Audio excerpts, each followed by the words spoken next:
The journal was open on Chinello's desk when she woke. She hadn't left it there. The page was still wet with ink, letters scrawled in a trembling, urgent hand that wasn't hers. It rang at the 25th hour. She stared at the phrase, heart pounding. There was no 25th hour. Unless something had added time. Kwame arrived at her door minutes later, eyes bloodshot. My clock skipped. I swear. It went from 12:00 to 12:49, then back to 12:01. I didn't sleep. I didn't dream. I just vanished. Zinzi came next. 3 students woke up with dried ink on their arms. No idea where it came from. 2 of them say they dreamed about a woman in a horned mask. Amara said nothing. She simply held up her arm. A faint mark had appeared again. Not glowing, not burned. Just etched. The mask. Chinello whispered, "It's waking." Faster this time. Together they returned to the bell tower. They expected silence. Instead, they heard breathing. Not from one voice. From many. The sound echoed off the walls, layered and wrong, like hundreds of lungs, exhaling in sync, waiting. They climbed the stairs slowly, each step creaking louder than the last. At the top the bell loomed, but it wasn't still. It was rocking, ever so slightly, and beneath it the names had changed. Ayo's name was still there, but now it was glowing faintly. And beneath his, Kwame, fresh, carved deep. "No," Kwame whispered. "No one asked me. I didn't choose." Amara looked at him with distant eyes. "You didn't have to," the bell remembers. Then the tower clock struck once, only once, but the sound didn't fade. It grew. A ringing that no one else in the school seemed to hear, except those marked by memory. The sound from the bell tower kept growing. It didn't echo like a normal bell. It bent, rippling through the school like wind through a field of dry grass. Chinello, Zinzi, Amara, and Kwame could feel it inside them, throbbing behind their ribs, pushing against their thoughts. But no one else heard it. Not the teachers, not the other students. They walked the halls as if the world hadn't shifted again. Kwame backed away from the name freshly carved below Ayo's. "It's wrong," he said. "I didn't offer myself. I haven't done anything." Amara stared at the glowing mark. "You did. You remembered. That's enough." Chinello opened the journal. The ink was spreading like veins across the page. A map was forming, one they hadn't seen before. It showed the school grounds, but deeper, below the bell tower, below the cradle, further still. At the very bottom, written in twisted glyphs, was a single word: vault. Zinzi leaned over her shoulder. "It's beneath everything." Chinello nodded. "Where they put what even the bell can't hold, where the first name was buried." Kwame looked pale. "You want me to go there?" "No," Chinello said. "The bell does." That night, as the others slept, Kwame left alone. He followed the journal's map through a maintenance hatch in the art wing, past old tunnels long sealed by concrete and rust. Doors opened for him, though no key touched the lock. The school wanted him to go. He descended for what felt like hours, past roots, bones, shadows that whispered in languages without words. Finally, he reached it. The vault. Inside was no lock, no door. Only a stone basin filled with still water, black as night. Kwame looked down and saw himself, not as he was, as he would be. Then the bell rang again, and the vault opened its eyes. The water in the basin did not ripple, not even when Kwame leaned over it. His reflection stared back at him, but it wasn't a mirror. It was a memory he hadn't lived yet, an older version of himself. Eyes hollow, skin pale, wearing a cloak of shadow stitched with names, dozens of names. Kwame blinked, and the vision moved without him. The reflection smiled. "I waited for you," it said, though its mouth didn't move. The basin began to shimmer. A voice rose from the walls, not from the bell, not from the journal. Deeper, ancient, like stone grinding against bone. The bell cannot contain what grows beyond it. It must pass its name to flesh. A carrier, a keeper, a key. Kwame stumbled backward. Number. I'm not carrying anything. I didn't agree to this. The reflection's eyes narrowed. It lifted a hand and showed him something. A cracked lantern, flickering with a single name. Kwame O. Then, like a wave, the walls of the vault responded. Every surface erupted with names, written in forgotten scripts. Some flickered briefly, then vanished. But Kwame's glowed brighter. Chinello's voice echoed from above, distant but frantic. Kwame, don't listen to it! He turned, disoriented. The tunnels behind him had changed. No door, no exit. Just the vault, just the water. And the name. The reflection spoke again. You do not need to die, only to remember. Carry the burden. Let the others forget. You will not be erased. You will endure. Kwame clenched his fists. And if I refuse? The basin boiled, the reflection shattered, and behind him the stone door reappeared, cracked open. Chinello's silhouette stood there, reaching for him, but her shadow wore a mask, and the bell rang again. Kwame froze. The figure at the doorway looked like Chinello, same build, same voice calling his name, but the shadow wasn't quite right. It stretched too long, moved too smooth, and where her face should have been was the horned mask. Not carved, not worn, grown. He stepped back toward the basin where the boiling water now swirled with pieces of his shattered reflection. The masked Chinello beckoned. It doesn't have to hurt, Kwame. You carry the memory already. Just let it settle. The vault pulsed with heat and cold all at once. Names flickered on the walls, spinning like trapped fireflies. Kwame's heart pounded. You're not her. The figure tilted its head. Number, but I could be, if you let me in. Behind him, the journal pages in his satchel began flipping on their own. He pulled it out, open to the glowing map. The vault's center now had a symbol. Not the bell, not the gate, a seed. And under it, a single word in blood-red ink. Choice. The real Chinello's voice echoed again, this time from deep behind the door. Kwame, don't touch the basin. He turned. Now there were two doors. One held the masked Chinello, hands open in welcome. The other, dim, cracked and cold, held the real one. He felt it. One was warm with power, the other weighed down by truth. The vault whispered, "The bell is done ringing. What follows is the echo. Choose who carries it." Kwame stepped toward the basin, one hand extended. But instead of touching it, he reached into his pocket and drew a piece of chalk. He bent to the stone and wrote one word across the vault floor. None. Then he stood and faced the two doors. I choose myself. The basin screamed, and the walls cracked open. The vault shook as if the word Kwame had scrawled, none, was poison to the stone itself. The basin erupted. Boiling black water splashed upward, but not a drop touched him. It froze mid-air, suspended like shattered glass in a storm, before vanishing entirely. The masked version of Chinello hissed and stepped back. You were supposed to carry it, she growled, voice layered and sharp. You were chosen. Kwame stood tall, hands clenched. Number Y was offered. I refused. The vault responded. The names on the walls stopped flickering. Some faded, some remained. One, his own, burned gold, then dimmed to ash, erased. Chinello, the real one, burst through the right-hand door with Zinzi behind her, panting. She saw him standing alone in the center of the chaos and froze. Kwame. He turned to them. I made a third choice. The masked Chinello began to unravel, the mask cracking down the middle. You've doomed it all. Without a vessel, the burden festers. It rots. It leaks.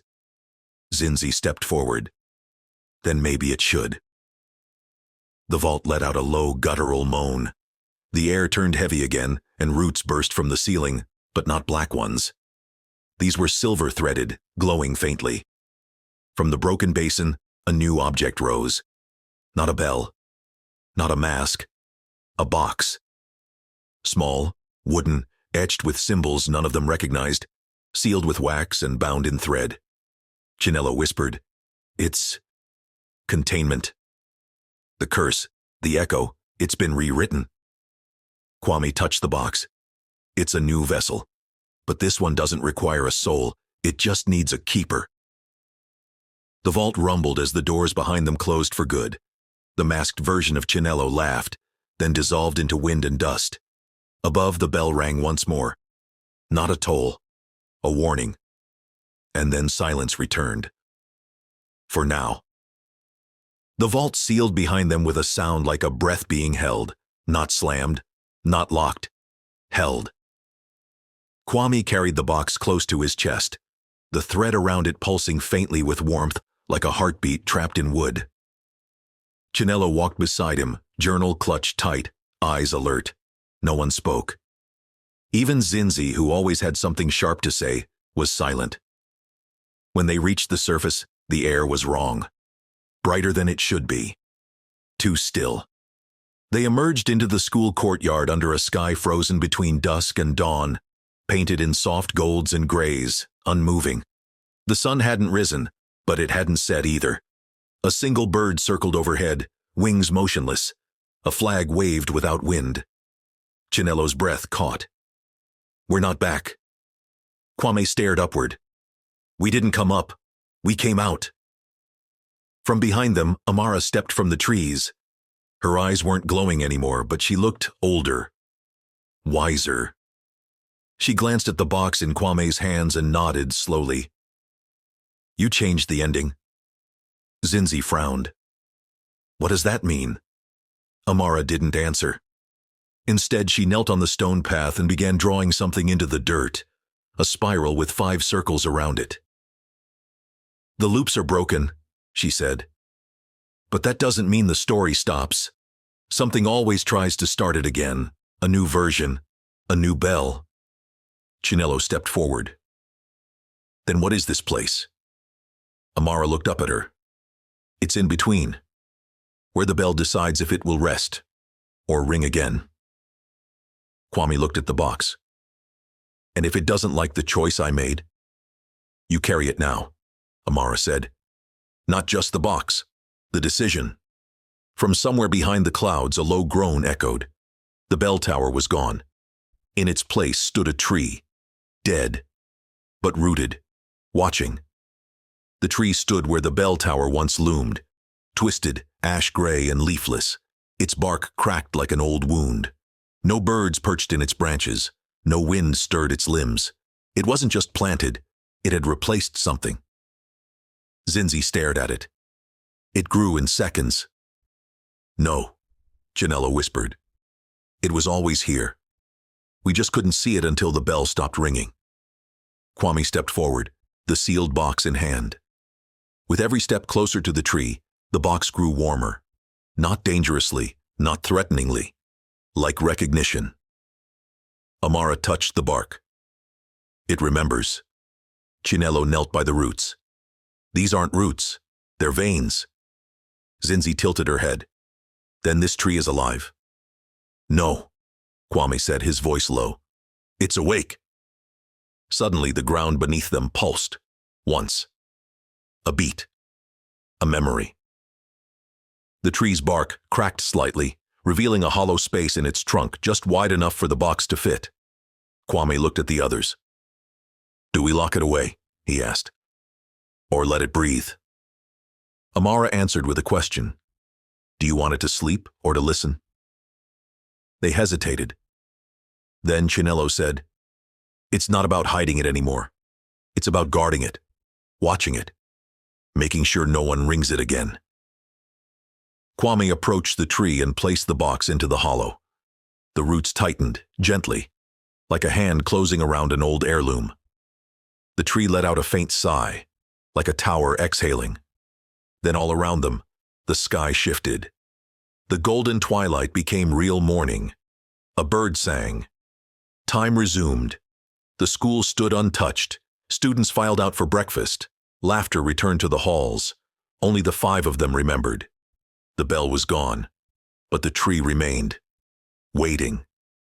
And far below the soil, something inside the box stirred. Weeks passed. Life at Abongweni returned to something like normal. Students played in the fields. Exams resumed. The scent of red stew and groundnut soup returned to the dining hall. The only thing out of place was the tree. Impossible, ancient, but ignored by everyone except 5. No one else seemed to see it. Kwame would sit beneath it sometimes, back against its bark, eyes closed. He claimed it helped him think, but Chinelo knew better. He was listening. The journal hadn't written anything new since the vault sealed. It now held blank pages, many, but they pulsed faintly when Chinelo touched them. Still alive. Still watching. Zinzi began keeping records of every strange sound at night. She documented time shifts, flickering lights, even changes in the wind's direction. Most of them were small, meaningless on their own. But Amara noticed something larger. "It's in the wood," she said one afternoon. They stood around the base of the tree as she pointed. "Look closely." The bark, when studied under light, revealed patterns, not natural rings. Grain shaped like eyes. Thousands of them. Chinelo stepped closer, heart pounding. "What is it seeing?" Kwame looked up. "Us. Everything. It's learning." Then Amara said something that stopped them all. "It's no longer a prison. It's becoming a witness." That night, Chinelo dreamed of the bell again. Not ringing, growing. Roots bursting through stone, weaving through memory. In the dream, she stood at the edge of a cliff, watching the tree tower over a city, its branches wrapped around time itself. And the bell didn't ring. It throbbed, like a second heart. She awoke gasping, the sound still in her ears, and outside her window, carved into the glass, was one new word. Soon. Morning came. Too quietly. The usual buzz of students heading to chapel was absent. The courtyard felt heavy, like a pause in a song that had gone on too long. Chinelo stepped out of her dorm and noticed it immediately. Everyone was walking. In the same direction. Not talking. Not smiling. Drawn. "Something's wrong," she said aloud, but no one turned. Zinzi and Kwame emerged moments later, both wide-eyed. "Did you see it?" Kwame asked. "On the doors, the walls?" Chinelo turned and gasped. Eyes. Dozens. Painted crudely in black charcoal, some smeared, some perfect circles. They had appeared overnight on nearly every surface, even on the school flag fluttering above the courtyard, and in the center of the flag. A tree. The ancient one, but drawn upside down, roots reaching toward the sky. "It's begun again," Zinzi said. Not a loop. Not a curse. A message. Amara ran up to them, breathless. "You need to come with me. Now." She led them to the base of the tree. Where the hollow had once been, the bark had sealed shut. But something new had grown in its place, a knot of wood, shaped like a bell. Smooth. Silent. Chinelo stepped forward, reaching toward it. But before she could touch it, her vision blurred. She wasn't in the courtyard anymore. She was standing in a classroom filled with ash. Desks overturned. Walls scorched. A chalkboard where names erased themselves as she watched. And at the center of the room, a girl, small, familiar. Amara, but younger. Crying, holding a bell carved from wood. Chinelo blinked, and she was back in the present. Amara stared at her. "You saw it too," she whispered. The bell didn't ring. It breathed. The silence at the base of the tree was so complete, it swallowed the rustling leaves, the footsteps of students, even the wind. It was as if the tree had declared itself sacred, and the world obeyed. Chinello couldn't stop staring at the knot of wood shaped like a bell. It looked grown, not carved. Intentional. Meant to be seen, but never touched. Amara stood with her hand behind her back, fidgeting. Chinello turned to her. "That girl in the vision? That was you, wasn't it?" Amara didn't answer at first. Then she nodded slowly. "I was 5. I had just arrived at my first school before Abongweni. I used to have nightmares. My teachers said they were nonsense. But I drew them anyway. Trees that bled, bells that whispered." Zinzi looked uneasy. "You've been connected to it longer than any of us." "No," Amara said, voice quiet. "It's been growing through me, preparing." Kwame stepped forward. "For what?" Amara finally pulled her hand from behind her back. In it, she held a small piece of bark, peeled from the tree without force. On its surface, etched with sap, was the spiral, the same symbol that once showed the time loop. Only now, it was reversed. Chinello leaned closer. "That's not a trap." "No," Amara said. "It's a map." "To what?" Zinzi asked. Amara looked them all in the eyes.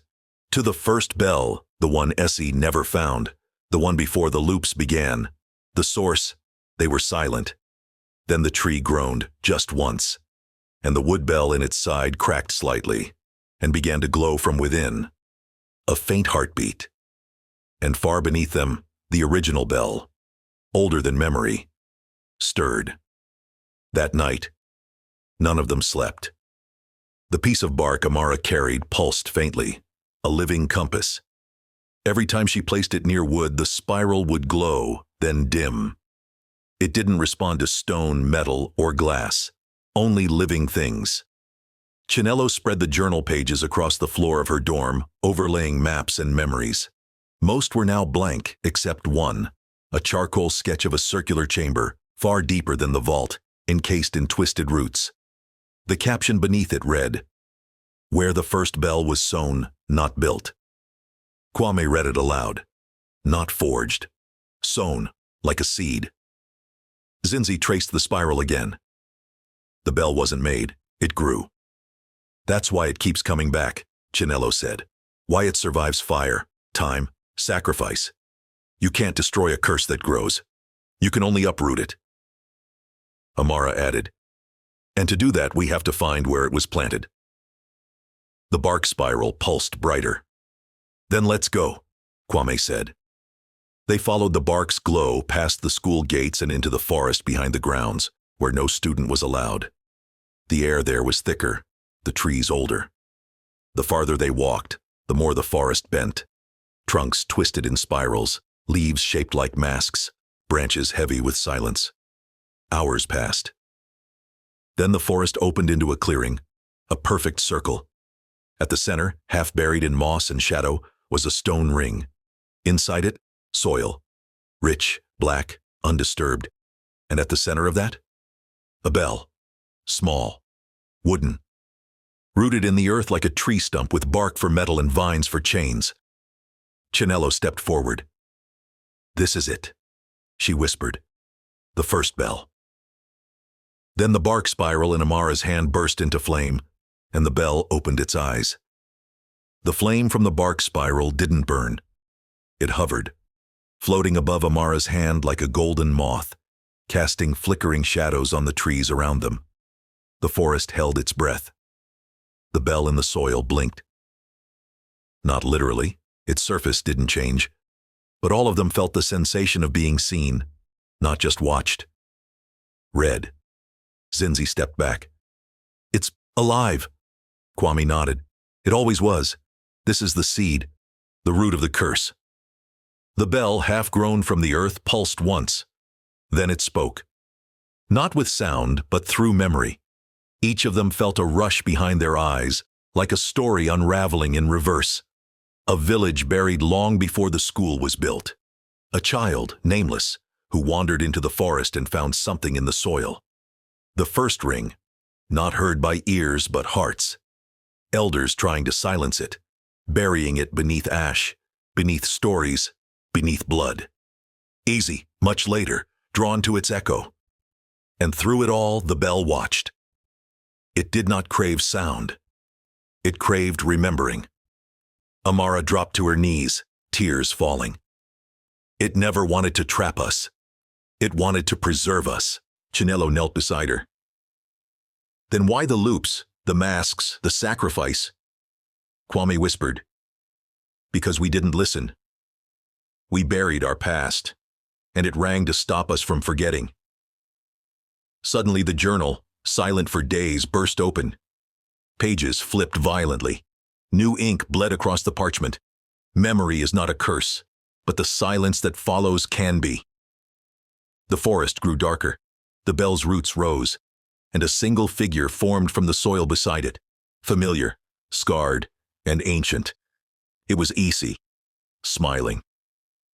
Essie rose from the roots like mist given form. Her feet never touched the ground. Her skin glowed with earthen light, cracked and veined like bark. Yet her eyes were unmistakable. Chinelo's eyes, only older, deeper. Eyes that had seen too much and forgotten too little. Everyone stepped back, except Chinelo. She moved forward slowly, breath trembling. You're real. Essie nodded. Her voice was not spoken aloud. It echoed inside their bones. I was buried. But I never left. Every ring was a breath. Every silence, a scream you refused to hear. Zinzi clenched her fists. You started this. You broke the cycle. No, Essie corrected. I broke the forgetting. The cycle came long before me. The bell at the center pulsed once, and the clearing shimmered with light. For a heartbeat, they stood in 2 times at once. The present forest, and a ghost village, old and quiet, wrapped in fog. Essie stepped beside Chinelo and touched her hand. You are my echo, and my answer. Tears welled in Chinelo's eyes. Why me?